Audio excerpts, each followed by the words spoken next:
Danny Ricciardo is being forced to follow this Formula One season from the sidelines as the reserve driver at Red Bull Racing, but he has expressed the ambition to be back full-time on the grid in 2024. However, he does have a few conditions over his return to Formula One properly. In this GPFans Special, we'll take a look at the possibilities for Danny Ricciardo going into 2024. Remember, of course, you can get all the latest news and views in F1 on gpfans.com and GPFans Global across social media. But let's look at how Danny Ricciardo can return to the 2024 grid. During his time at Red Bull Racing, Ricciardo was seen as one of the bigger names on the Formula One grid, but his reputation has suffered a significant blow in the last few years. The fairly cheerful, happy-go-lucky driver made the switch from Red Bull Racing to Renault at the end of the 2018 season because he felt that Red Bull was fully focused on Max Verstappen. While Ricciardo received a generous salary in his French employment, many wondered if his departure from Red Bull Racing was primarily financially motivated. Despite the attractive paycheck, Ricciardo decided to leave Renault after just 2 seasons. The performance was not as promised, according to him, so he made the move to McLaren before the 2021 campaign. However, at the British constructor, Ricciardo struggled to adapt to the new generation of Formula One cars. In 2021, the 33-year-old driver managed to score 115 points. Lando Norris, his teammate, had 160, and made history for the team by winning the race at Monza. However, his performance significantly declined in 2022. Ricciardo only scored 37 points that year, while his teammate earned 122. As a result, McLaren decided to terminate Ricciardo's contract, which was supposed to run until the end of 2023.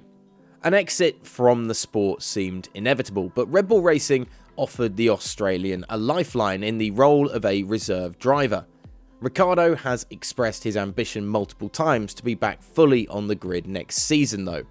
According to the Australian driver, it depends on the possibilities because he believes he has surpassed the phase in his career where fighting for a place within the top 10 is his best result. I see myself back on the grid in my mind, but there are a few conditions. It doesn't have to be at any cost, are the Australian's words. So where are the possibilities? At the top teams, there seems to be few seats available. Max Verstappen is contracted with Red Bull Racing until 2028 on that massive deal, while Sergio Perez has a contract until the end of 2024. Not only that, but Perez has been performing very well this season and has proven his worth in the past, making it highly unlikely for his contract to be terminated prematurely. At Mercedes, George Russell is considered the future prospect, and team principal Toto Wolff has expressed his intention to continue with Lewis Hamilton in the coming years. Hamilton himself wants to stay with the current team. Although no signature has been put on paper just yet, it is unlikely that a seat will become available at Mercedes for 2024. The door to Aston Martin also doesn't seem very wide open at this time. The contract duration of Lance Stroll is unknown, but as long as father Lawrence Stroll remains the team owner, the 24-year-old Canadian will surely not be dismissed.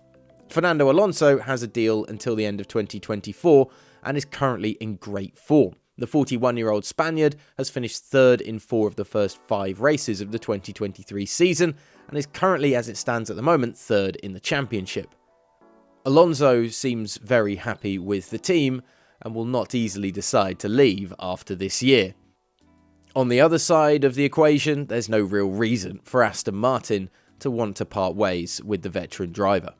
What about Ferrari then? It's not exactly a secret that the Italian powerhouse needs to resolve several major internal issues, but in terms of driver lineup, the team is pretty much sorted. Both Charles Leclerc and Carlos Sainz have contracts until the end of 2024, and it is unlikely that Ricciardo would outperform either of these two gentlemen. Furthermore, Ferrari has never pursued Ricciardo in the past when the opportunity was available.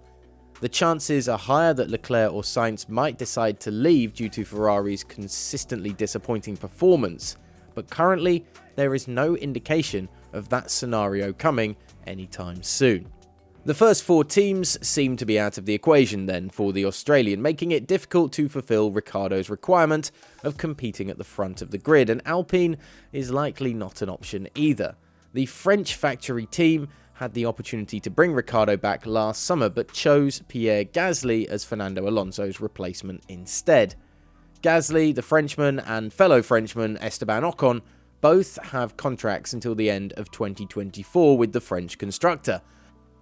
This creates a very advantageous marketing perspective for this team with an all-French driver lineup, as well as having 2 young and motivated men behind the wheel of the car. Additionally, Ricciardo and Alpine, formerly Renault, did not exactly part ways very amicably at the end of 2020. Regarding McLaren, we can be brief. The British team parted ways with Ricciardo prematurely in 2022 due to the underwhelming performances and replaced him with Oscar Piastri, one of the most promising talents in motorsport at the moment. McLaren also has Lando Norris, another young and highly talented driver who has gained several years of experience with the team and consistently performs well. Norris has a contract until the end of 2025, while Piastri is essentially assured of his seat until the end of 2024. The papaya-clad car is a no-go area for Ricciardo. Now we reach the back of the field, and considering Ricciardo's statements, one might question whether even this is an option. Williams currently has no drivers confirmed for 2024, since the contracts of Alexander Albon and Logan Sargent expire at the end of this year.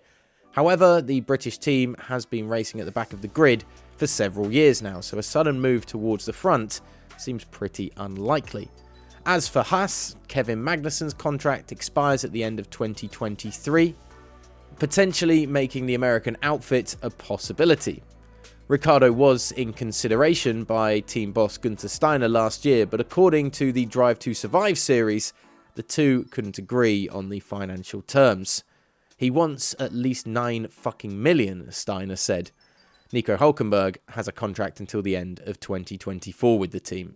One team that Ricciardo has recently been linked to multiple times is AlphaTauri. Nick de Vries is making his debut there this year, but the results have been disappointing so far. Red Bull's top official, Helmut Marko, recently stated that there won't be immediate changes, but Nick's results need to improve quickly. If AlphaTauri were to part ways with de Vries this season, Ricciardo would not be among the possibilities. Helmut Marko mentioned that in the worst case scenario, i.e. parting ways with the Dutch driver, they would fall back on their talent pool, specifically mentioning Liam Lawson and Ayumu Iwasa. Ricciardo is not in the picture, according to Marko. That leaves us with actually only one logical possibility, and that is Alfa Romeo. However, this is a decision with a long-term perspective. Sauber, the team behind Alfa Romeo, will join forces with the German Audi starting from 2026. New engine regulations will come into effect from that year, potentially leading to a shift in the current pecking order. The Swiss team already has a veteran in the form of Valtteri Bottas with a contract until 2025, while Zhou Guanyu's deal expires at the end of this year. Since the prospects with the top teams seem minimal on paper at least, although you do never know in Formula 1, Alfa Romeo could be a good and possibly the only option for Ricciardo to rejuvenate his career. Where do you think Danny Ricciardo will land if he finds a seat on the grid in 2024? Let us know as always in the comments section below. Are there other drivers that perhaps deserve a seat on the grid ahead of Ricciardo? Maybe a Mick Schumacher, for instance? We want to hear your thoughts and views, and remember you can get our thoughts and views and the latest news on gpfans.com and GPFans Global across social media.